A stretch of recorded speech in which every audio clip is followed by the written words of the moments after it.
नमस्कार.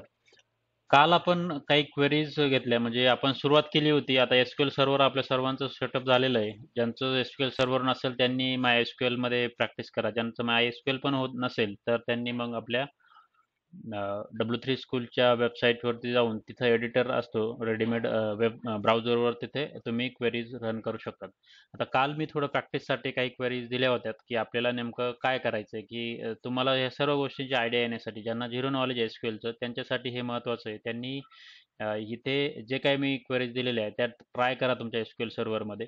आता इथे काय काय करतात हे सर्व मी इथे या डॉक्युमेंटमध्ये दिलं होतं म्हणजे आणि यात ज्या काही आता तुम्हाला हे असं कमेंटेड आउट दिसतात म्हणजे की ह्या ज्या डॅश डॅशच्या ज्या लाईन्स आहेत त्या म्हणजे काय काय तर कमेंट्स आहे म्हणजे आपल्या इन्स्ट्रक्शन्स आहे.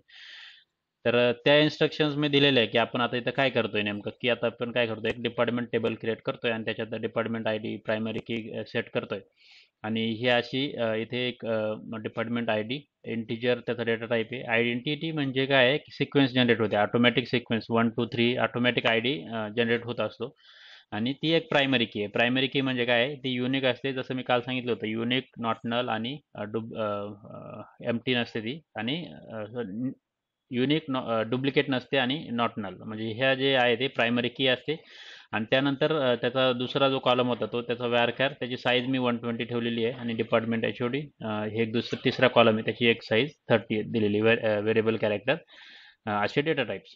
आता हे डेटा टाईप्स थोडेफार तुम्हाला आता एस मध्ये काय काय असतात ते लक्षात राहू द्या. पहिली गोष्ट इंटिजर असतात. इंटिजर म्हणजे नंबर असतात किंवा न्यूमेरिक असतात. इंटिजरलाच न्यूमेरिक पण म्हणतात. इंटिजरची साईज कमी असते जरा न्यूमेरिकची थोडी जास्त असते.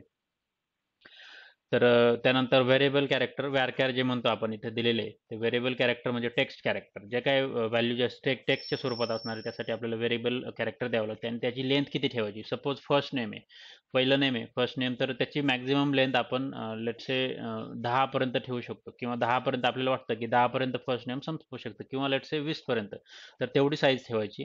आता काही ॲड्रेस फील्ड वगैरे असतात ॲड्रेस फील्डची जरा लेंथ जास्त असते मग त्यावेळेस आपण काय म्हणू शकतो की 120 कॅरेक्टर्स वगैरे किंवा 150 कॅरेक्टर्स वगैरे जशी बिझनेसची रिक्वायरमेंट असेल तशी आपण त्याची साईज स्पेसिफाय करू शकतो. त्यानंतर हे मी हा टेबल क्रिएट करायला लावला होता मी तुम्ही हा टेबल क्रिएट केल्यानंतर मग त्याच्यात आपण आता मी ट्राय करतो इथे हा टेबल माझ्याकडे आता एस-क्यू-एल सर्व्हरमध्ये आता हे तुम्हाला मी दाखवतो पटपट की कसं आपण करू शकतो आणि जेव्हा आपण आता हे जे आहे ना आता हे एकाच एडिटरमध्ये आता एस-क्यू-एल सर्व्हरमध्ये तुम्हाला नवीन एडिटर करायचं असेल तर इथे न्यू क्वेरी क्लिक करा. अदरवाईज तुम्हाला इथे जो डेटाबेस आहे या डेटाबेसच्या राईट क्लिक करा आणि न्यू क्वेरी म्हणा. काही पण ऑप्शन सिलेक्ट केला तर एक नवीन एडिटर ओपन होतं. म्हणजे जेव्हा आपल्याला मल्टिपल क्वेरी रन करायचे असतात तेव्हा आपण हे यूज करू शकतो. आता इथे मी काय करतो क्रिएट टेबल डिपार्टमेंट. आता डिपार्टमेंट हा ऑलरेडी आहे माझ्याकडे. मी एक काम करतो ड्रॉप ड्रॉप टेबल डिपार्टमेंट. हे मी आता ड्रॉप टेबल म्हणजे मी पूर्ण टेबल डिलीट करून टाकला. आता एक नवीन टेबल क्रिएट करतोय. आता डिपार्टमेंट. आता याला मी सिलेक्ट केलं म्हणजे बघितलं की याच्यात काय आहे डिपार्टमेंट टेबलमध्ये. तर जेव्हा तुम्हाला आता इथे एक अजून एक गोष्ट जेव्हा तुम्ही एस-क्यू-एल सर्व्हर यूज करा किंवा MySQL सर्व्हर यूज करा. जेव्हा तुम्हाला मल्टिपल क्वेरी असतात अशा आणि जर तुम्ही असा सेमिकोलॉन नाही दिला इथं आणि तुम्ही डायरेक्टली ह्या एक्झिक्युटिव्हवर क्लिक केलं तर काय होईल ना की ही पण एक्झिक्यूट केली जाईल आणि ही पण एक्झिक्यूट केली जाईल म्हणजे या दोन्ही स्टेटमेंट एक्झिक्यूट केली जाईल. आता मी ट्राय करतो. आता मी हे केल्यानंतर काय झालं की आता मी डायरेक्ट आता कोणतेच हे सिलेक्ट नाही केलेलं कोणती क्वेरी सिलेक्ट नाही केलेली मी काय केलं डायरेक्ट याच्यावर क्लिक केलं तर काय म्हणतं की ही पहिली क्वेरी एक्झिक्यूट करण्याचा प्रयत्न करता आणि मग ते म्हणतं की there is an already an object department in the database. जर एक्झिस्टिंग टेबल असेल तर सेम टेबलचा आपण नवीन क्रिएट करू शकत नाही म्हणून ही एरर देत आहे.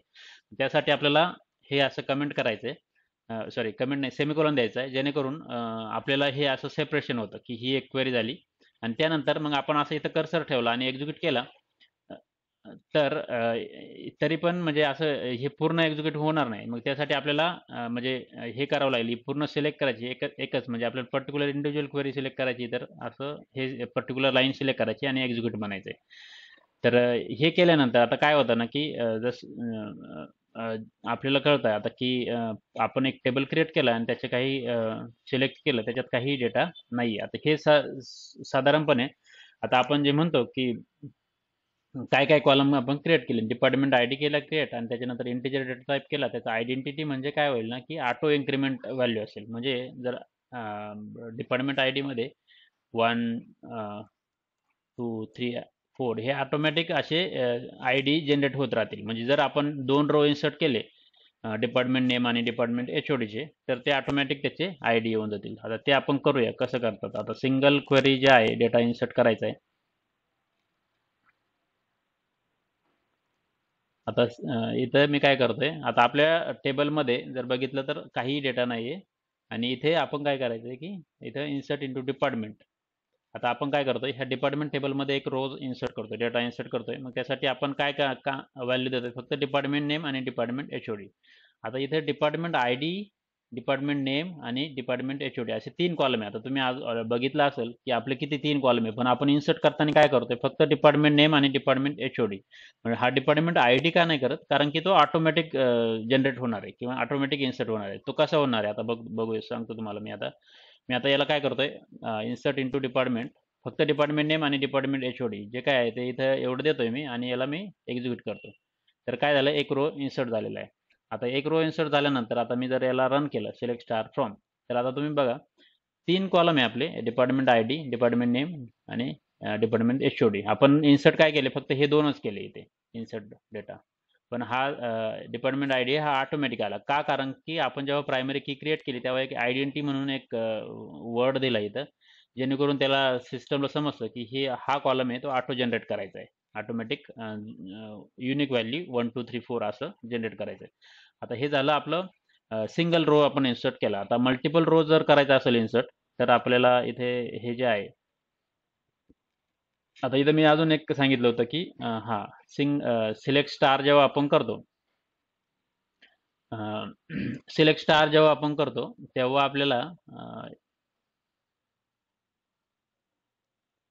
सिलेक्ट स्टार जेव्हा आपण करतो तेव्हा आपले सर्व जेवढेचे जेवढे कॉलम असतील, लेट्स से टेबलमध्ये 100 कॉलम आहे, तर 100चे 100 कॉलम इथे असे खाली इथे डिस्प्ले होतील. परंतु जेव्हा आपल्याला पर्टिक्युलर 1-2 कॉलमच घ्यायचे, त्यावेळेस आपल्याला स्टारच्या ऐवजी, ह्या स्टारच्या ऐवजी आपल्याला काय द्यायचं आहे, तर हे 2 फील्ड आहे, डिपार्टमेंट नेम आणि डिपार्टमेंट एच ओ डी, ह्या द्यायच्या आहे आणि रन करायचे. तर पर्टिक्युलर आता मग आता बघा, याच्यात आपल्याला इथं स्टार देतो तेव्हा आपले तिन्ही कॉलम आले, डिपार्टमेंट आय डी पण आला, डिपार्टमेंट नेम आणि डिपार्टमेंट एच ओ डी पण आलेला आहे. आणि याच्यात जे आहे ते कम्प्युटर इंजिनिअरिंग, आता हे जे आहे 2 फक्त तेच आलेले, डिपार्टमेंट नेम आणि एच ओ डी. तर अशा पद्धतीने आपल्याला स्पेसिफिक कॉलम सिलेक्ट करायचे असेल तर आपण सिलेक्टच्या क्लॉजमध्ये, हा क्लॉज म्हणतात त्याला, हा सिलेक्टचा एक क्लॉज आहे इथं हा, आणि फ्रॉम. आता हा सिलेक्ट आणि फ्रॉम हे फिक्स असतात आणि हा टेबल नेम चेंज होऊ शकतो. एक जो काय टेबलचं नाव असेल ते देतो आपण आणि त्याच्यानंतर हे स्टार म्हणजे सर्व कॉलम्स मला रिट्रीव्ह करून द्या. अदरवाईज मला स्पेसिफिक पाहिजे असेल तर आपण असे कॉमा सेपरेटेड कॉलम्स देऊ शकतो, किंवा मला वाटलं की फक्त मला एकच कॉलम डिस्प्ले करायचं, तर आपण असं करू शकतो फक्त. तर हे लक्षात राहू द्या. अशा पद्धतीने हे केलेलं येते आणि याच्यात आता मी काय करतोय की मल्टिपल रेकॉर्ड्स इन्सर्ट करतो. आता मल्टिपल रेकॉर्ड इन्सर्ट करण्यासाठी काय करायचं असतं, आता मी काय केलं होतं इथे की इथे फक्त सिंगल रेकॉर्ड इन्सर्ट केली. आता इथे मला काय करायचं, मल्टिपल रेकॉर्ड इन्सर्ट करायचे. तर मी काय करतो आता इथे हे जे आहे इथे डिपार्टमेंटच्या, आता मी पहिला रो ऑलरेडी आहे आपल्याकडं. आता मी अजून 3 रोज इन्सर्ट करतोय. मग त्याला काय द्यायचं आपल्याला, कॉमा सेपरेटर जे आहे. आता इथं पण बघा, डिपार्टमेंट आय डी जो आहे आपला कॉलम, याची व्हॅल्यू मी काहीही टाकत नाही, ती ऑटोमॅटिक जनरेट होणार आहे. फक्त 3 रोज मी इन्सर्ट करतोय आणि याला रन करतो मी आता, आणि याच्यात काय होईल, 3 रो अफेक्टेड म्हणजे 3 रोज इन्सर्ट झालेले. आता मी जर याला रन केलं तर आता बघा, हे जे आहे 2 3 4 हे ऑटोमॅटिक इन्क्रीमेंट होऊन आलेले आहे, कारण की तो आपला आयडेंटिटी कॉलम आहे प्रायमरी की, आणि हे जे आहे 2 कॉलम सेपरेट आहे. ठीक आहे. तर ह्या गोष्टी तुम्ही तुमच्या एसक्यूएल मध्ये ट्राय करा. तुम्हाला आता मी इथं 3-4 रोज इन्सर्ट केले, अजून तुम्ही 2-3 रोज इन्सर्ट करण्याचा प्रयत्न करा, जेणेकरून तुम्हाला याची थोडी प्रॅक्टिस होईल. तर यासाठी मी हे तुम्हाला सांगितलं होतं की काल करायचंय. तर हे तुम्ही ट्राय करू शकता घरी. आता आपल्याला बघायचंय ते एसक्यूएल स्टेटमेंट टाइप्स. आता मी काल तुम्हाला एसक्यूएल स्टेटमेंट टाइप्स शिकवले होते की एसक्यूएल स्टेटमेंट टाइप्स म्हणजे जे काही एसक्यूएलचा कोर जो पार्ट आहे ना, तो म्हणजे आपले स्टेटमेंट टाइप्स असतात. मग त्याच्यात ते कशासाठी असतात? आपले आता तुम्हाला आता कळालं असेल, की एस-क्यू-एलमध्ये टेबलच्या स्वरूपात आपण डेटा स्टोअर करतो. म्हणजे मी जे काही तुम्हाला आतापर्यंत इथे दाखवलंय ह्या एस-क्यू-एल याच्यात. तर आता आपण इथं काय केलंय, हे टेबल्स आहे आणि अजून बरेचसे टेबल्स आहे इथं ऑलरेडी. आता याला मी काही ओपन जर करून दाखवले, तर लेट्स से मी एखादा पर्सनचा टेबल आहे. लेट्स से की इथं. त्या पर्सनच्या टेबलमध्ये याला मी ओपन केलं. सिलेक्ट टॉप 1000 रोज. तर बघा आता इथे कॉलम्स आलेले आणि आता याच्यात थोडेच रोज आहे. आपला हा पर्सन नाही, परंतु लेट्स से माहीत नाही. हा पीपलमध्ये भरपूर रोज असतील तर ते बघूया आपण. हां. ह्या